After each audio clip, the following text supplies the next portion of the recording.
River Road, you got me running way back home. River Road, you got me running all night long. You got me singing some canal boat song. River Road, you got me running all night long.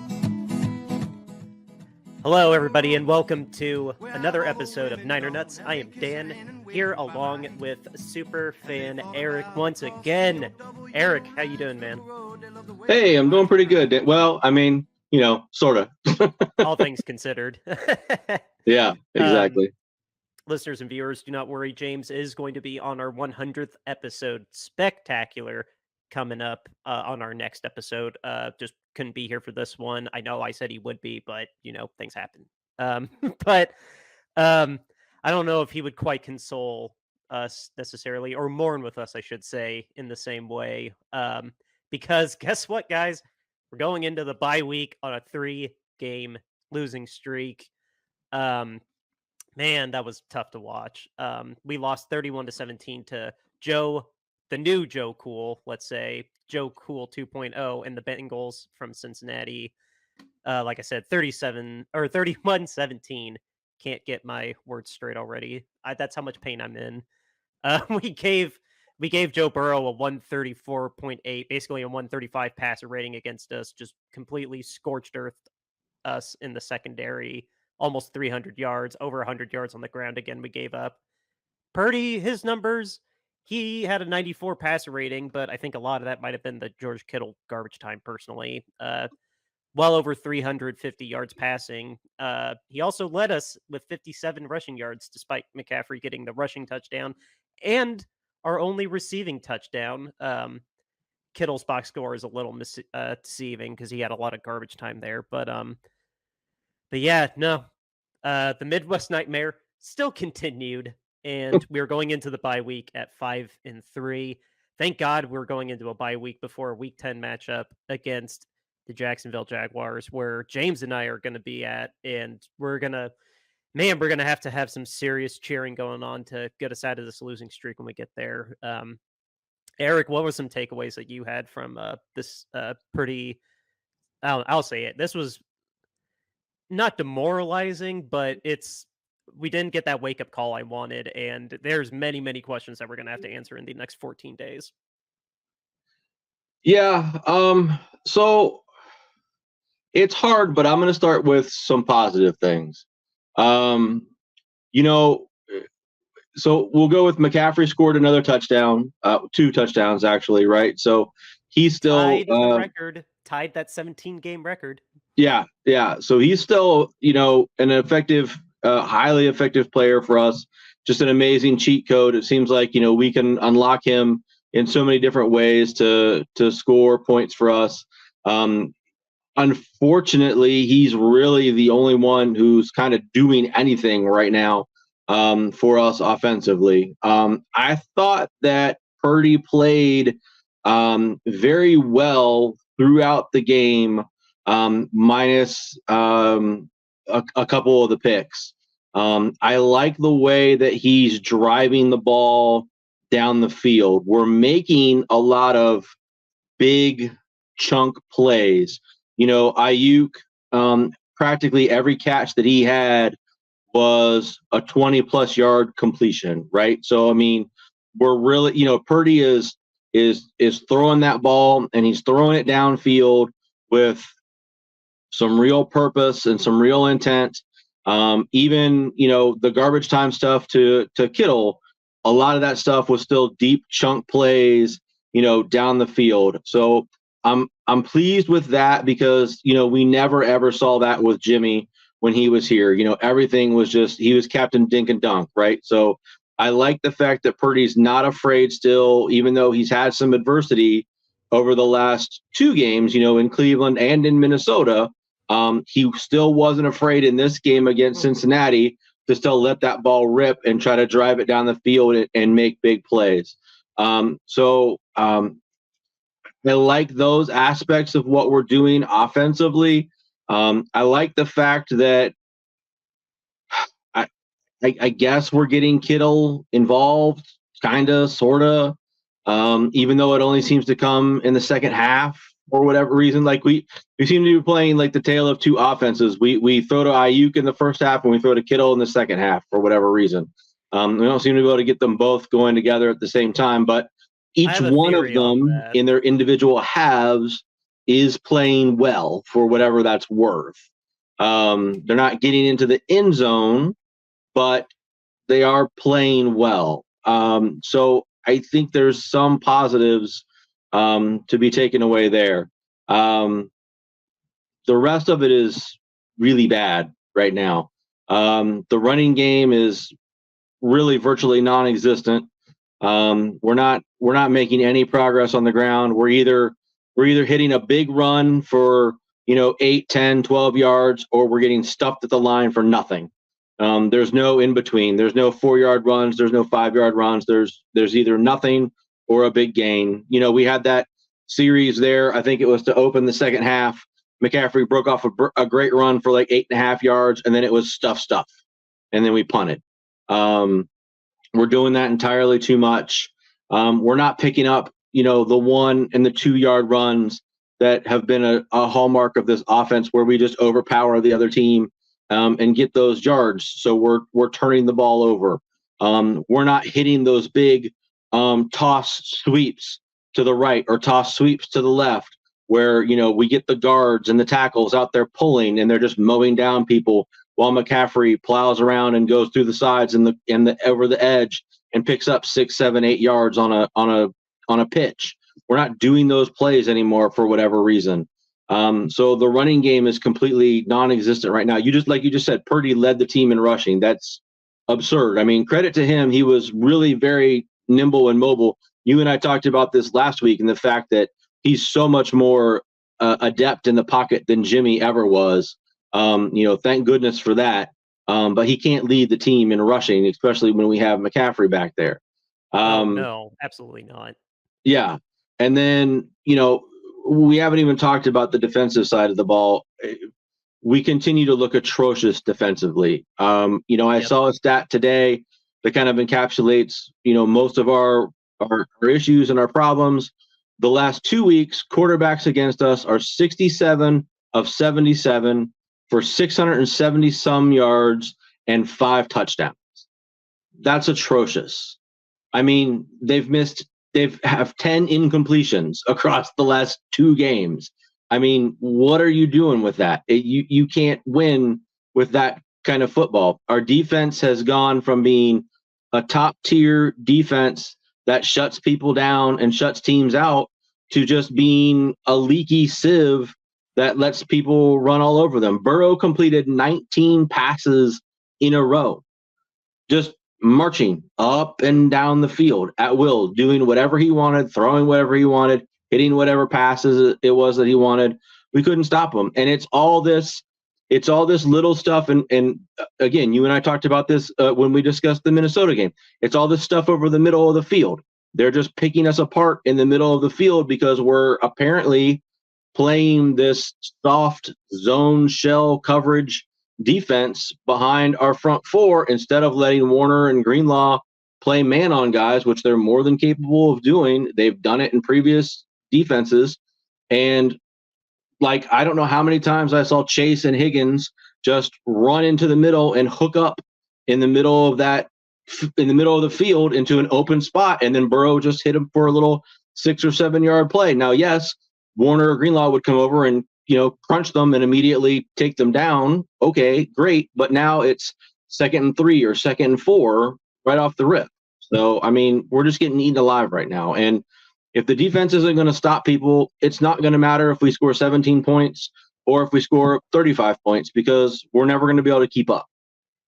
Our game script, or game results, I should say, have basically flipped, because instead of us scoring 30 points consistently like we did the first 3 games in a row, we've literally scored 17 points in the last 3 games in a row now.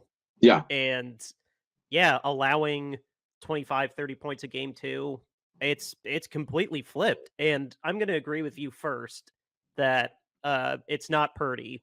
Yes, he has made some bad throws, and I'm still tempted to give a little He's 23. It's his first full season. This was his 16th game. He's just now played a full season's worth of games, not in the same year.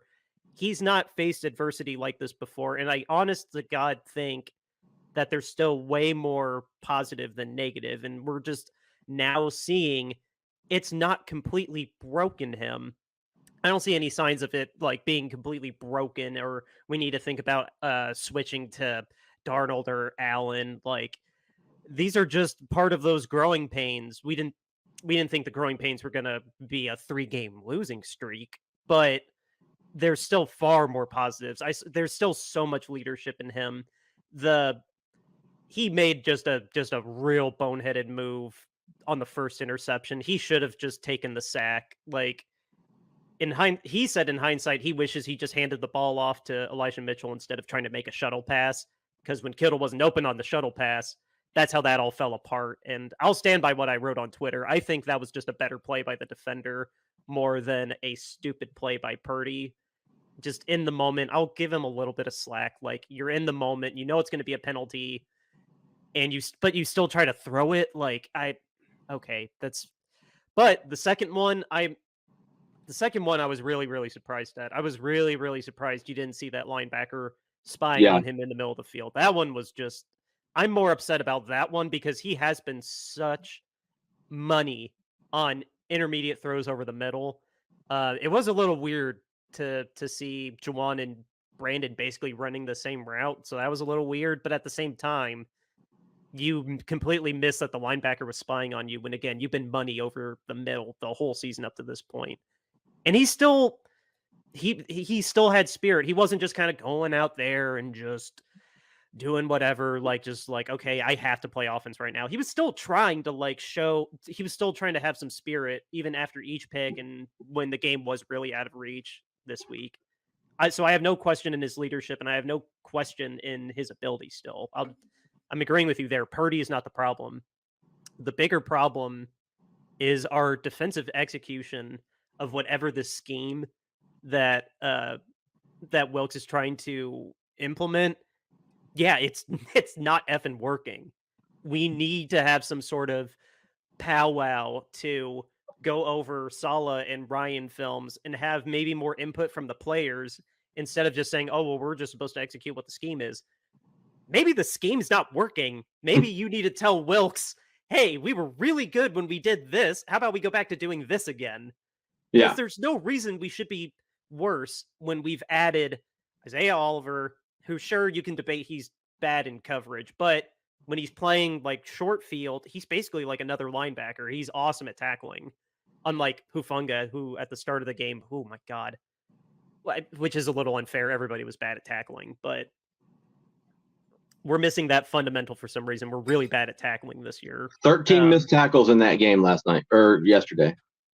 Jesus Christ. A lot of them were, I mean, they're kind of across the board. Greenlaw is playing hurt. Hufanga missed a lot. I don't remember how many Warner missed, but no, back to what I was saying. We need to, the drop-off shouldn't be this dramatic when we've added Hargrave, when we've added Isaiah Oliver, and we just now added Randy Gregory, which, sure, this was only his second game with us. He might still be acclimating, but how much acclimation do you need when your one job is to rush the quarterback and set the edge on the run? I mean, he's a 9-year veteran. It can't be that different than what he did in Denver or Dallas. Well, I mean, we talked about it last week. I mean, it shouldn't be that hard because they're not doing anything up front. All they're doing is just lining up and saying, here, you guys are really good, go get them. And other teams know how to block that when you're not doing anything fancy. They're not doing twists. They're not doing stunts. They're not stacking one side of the line. They're not doing anything. It's just, well, we think our 4 are better than your 5. So here we come, and we're going to get to the quarterback eventually. Now, they did have some success. It's the same thing. When they do a 5-man rush, it's the same thing. I heard them explain, oh, it's one-on-one. One of them's going to fail. They need each quarterback, Kirk Cousins, Joe Burrow, and even PJ Walker just needed 2 seconds to decide, okay, is this guy open in man coverage or am I going to run? And they've cooked us every single drop back for the past Yeah. 3 weeks. It's terrible. Yeah. Because man to man, like that doesn't work. You can't just win with pure force. You got to win with strategy. You got to work smart, not hard. Exactly what that is. Yeah, and they're just not doing it. They're just counting on Bosa and Hargrave and Armstead and Gregory or whomever it is that they're putting up there to just simply be better than the other offensive linemen and just win with their sheer skill. And they're not giving them any sort of additional support in terms of strategy or, otherwise game planning to try to beat the other offensive linemen. And it's showing, like I said, we did get home a couple of times on Burrow. I think we had 3 sacks against him. So, I mean, that was at least somewhat promising to see, but it's not the same as it was before. When we were doing it, before seasons ago, there was just pressure constantly. And we don't have that now. We're just not generating that up front. Teams know exactly what we're doing. Bosa is still a non-factor. He's not making anything happen week after week after week. Yeah, it's definitely. I was thinking going into the season, okay, maybe this will be the first little bit of a drop off. But I mean, again, there's so much talent on there. I don't know. Maybe it's easy to just put it all on him just because he is the defensive coordinator. How much of it could we put on Kyle, though? Let me pose that question. I mean, how much of this should be on Kyle for not getting on him any harder? Or to just put so much on, to just trust that he was going to do this okay. And we're now, we were fine in the first 5 weeks, but now the next 3 weeks is just, I don't know. How much do you think we need to put any of this on Kyle, I guess is what I'm trying to say. Well, I mean, ultimately it rolls up to Kyle. So, I mean, I think he has to take responsibility for it. So I would think that probably over the hey, look who's joined the show. Not to completely interrupt your thought, you but said the Jags wouldn't beat the Steelers, and you said I had a Dougie P obsession. I saw the show, so I wore my Philly special. So, again, sorry to interrupt your thought, but James, I wanted to get James in here for the tail end. No, of course, every time. Yeah. So I mean, it does all ultimately roll up to Kyle, and I think him and Wilkes are going to spend a lot of time together over the bye week. I don't think they're going to be taking any time off. I think there's going to be a lot of those two talking and trying to figure out what's wrong, because there's definitely a lot that needs to be worked out on the defensive side of the ball, and they've got to figure out how to slow down other teams, because right now it's just not working. It's terrible. I think that now that James is here to finish this episode before our spectacular, I'll drag in something that we were text chaining about a little bit. Do we think we're gonna end up trading for anybody? Because I'll state my opinion first. I'm not personally anticipating it. I saw a rumor that we were trying to get this cornerback from the Bears. I don't remember what his name is. And in theory, it would be him on the outside. Demo would go back to the slot. I guess Oliver would just be benched then and be a $3 million bench warmer. And then keep Ward on his side. That was just one rumor I saw. But honestly, I don't know who we would trade for, really. You guys had an idea that I think is worthwhile on the offensive side of the ball, but I honestly don't know who's worth trading for. I don't think trading for a left tackle at the deadline is really going to happen. I mean, that's really what they need. They need a good backup to Trent, because I think it's obvious. I don't even what's his name is out there, and he just can't handle those guys. He's not up to speed, and I mean, that's why they traded for Trent. You spend premium assets to get a left tackle in this league. But I mean, if you don't have a viable backup, then I don't think they're going to trade for a left tackle by tomorrow. But I guarantee once we get to the off season, John is going to be looking to upgrade, at least getting somebody behind Trent for when he misses games like this. If in fact that Trent's going to come back next year, because he is getting up there, and who knows, maybe it might be his last year. Who knows? he thought about retiring this offseason. I don't know like how seriously, but I mean, it was worth asking though, because he's 35, 34 or something like that. Pretty geriatric for a left tackle. I mean, he may end up being like Jason Peters and, just hanging on with, taking somebody who'll sign him off the street for a couple of years, Well, it's gonna be a matter of skill to injury proneness, because if the injury proneness is going to keep going up, it doesn't matter what that skill set is. That's what's going to boil down to.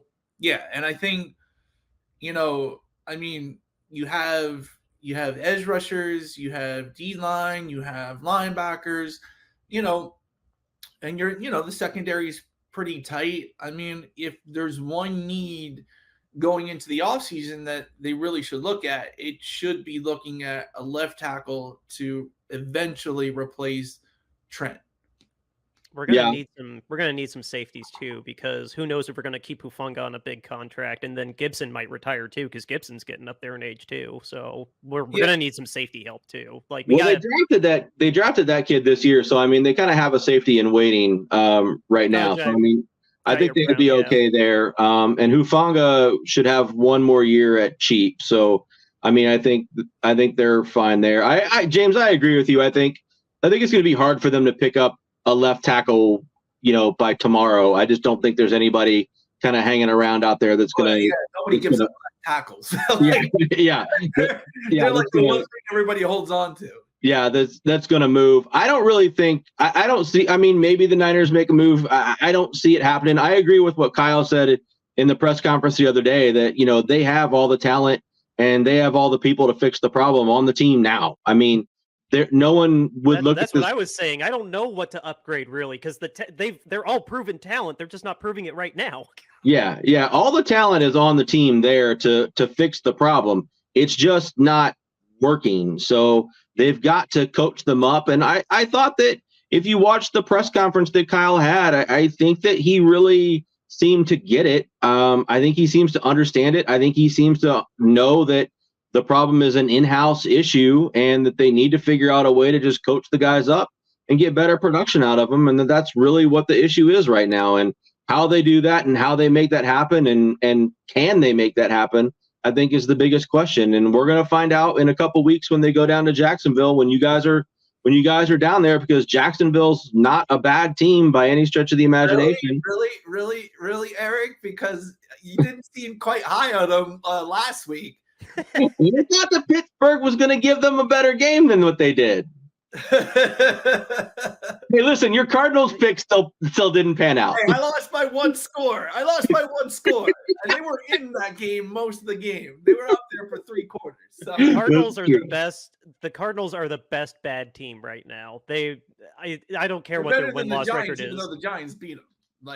Yeah. Oh my gosh, the Giants are. Well, I mean, the Giants got a guy that is like me and you guys playing quarterback right now. I mean, he came out of the parking lot. He came out of the parking lot to play quarterback for them. He was just bad. He came off the set of Always Sunny, drove up to the turnpike, and decided to come in and back up Tyrod Taylor. Yeah. God, I'll just say this, and then I know we gotta get going.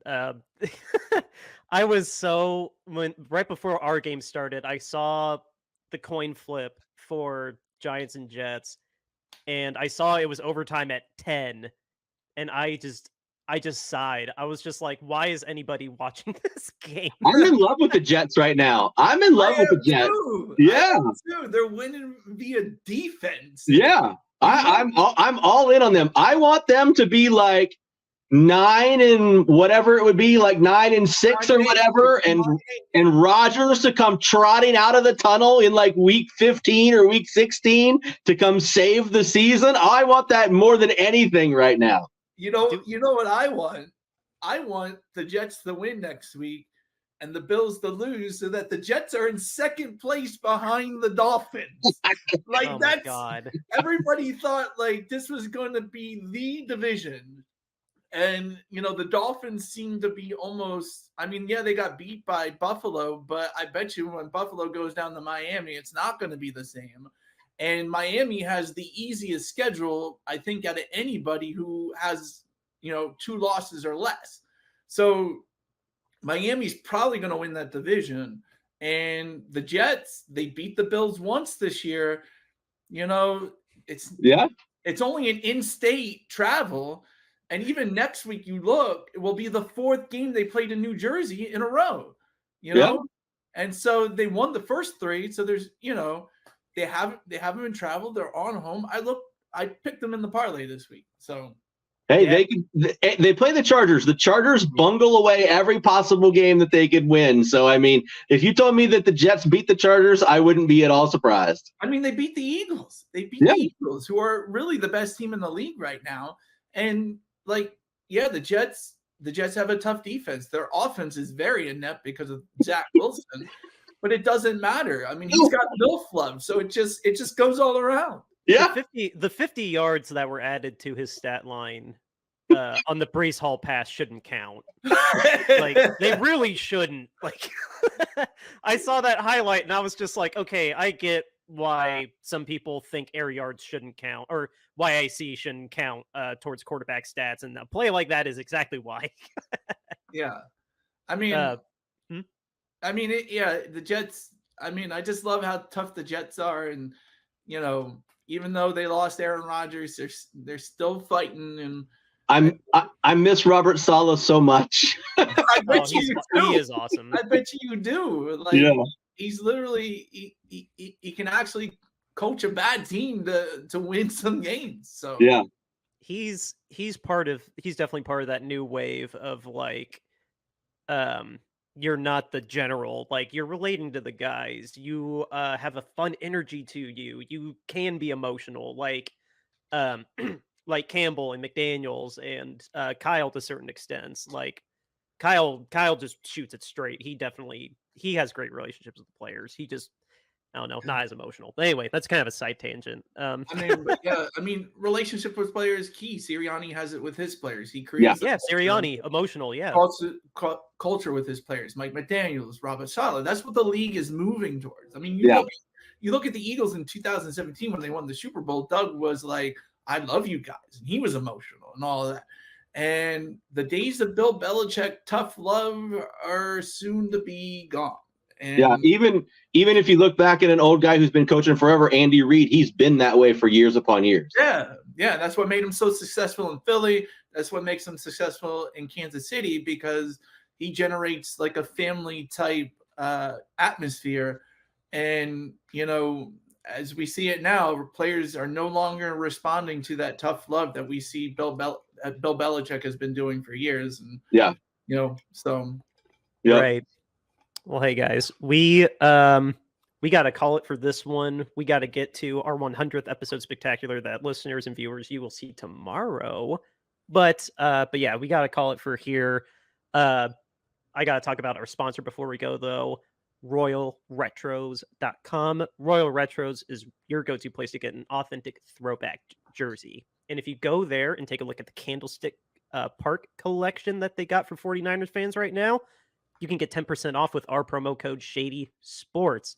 It's hidden behind James right now, but just type in Shady Sports in the promo code section when you check out with your Royal Retros jersey, and you will get 10% off your entire order. Again, it's RoyalRetros.com. Promo code Shady Sports for 10% off your order. Go get yourself a Royal Retro jersey today. James, let them know about our charity.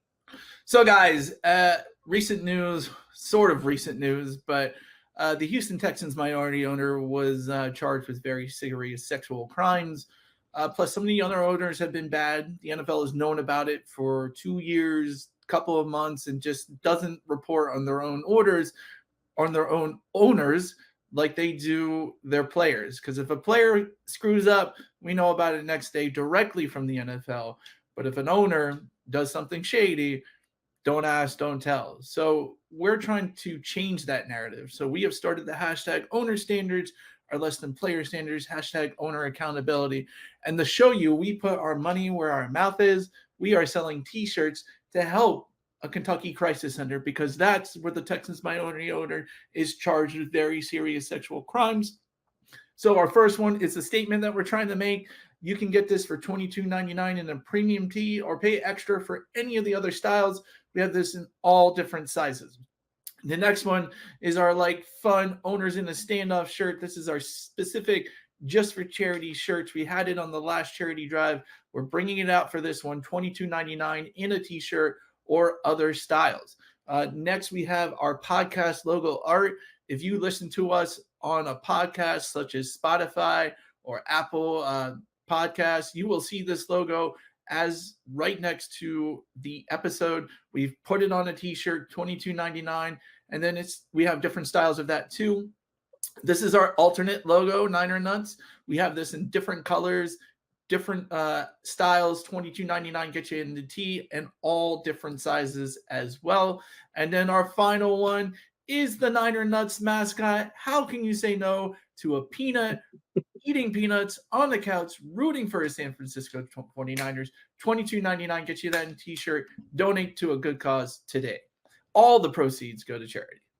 Yeah, exactly. We just want you to have a cool shirt and to help out a family in Kentucky, because we think the owners need to be held to the same standards as players. Like James said, we're all for doing charities. We want you to have a cool shirt in the process too, while helping people. So go to Bonfire and check those out. Yep, guys. Eric, do you have anything last words before we move on to record tomorrow's episode? No, just wanted to say thanks as always for letting me be a part of the show. Wish it was under better circumstances. Would like to come on after a win sometime soon. But, hopefully maybe after the Jacksonville game or something like that. But, I'll just always thanks again for letting me be on. Of course, man. We think of you as family, and, you're part of our family. So thank you for, basically when I'm sick, you come in, you're our bench guy, and you come in and you do an awesome job. So we love you for it. You're always welcome on the show. With that being said, outro music, River Road, Justin Youth. Bye week next week, and then we're off to Jacksonville. Beat the Jags. Woo!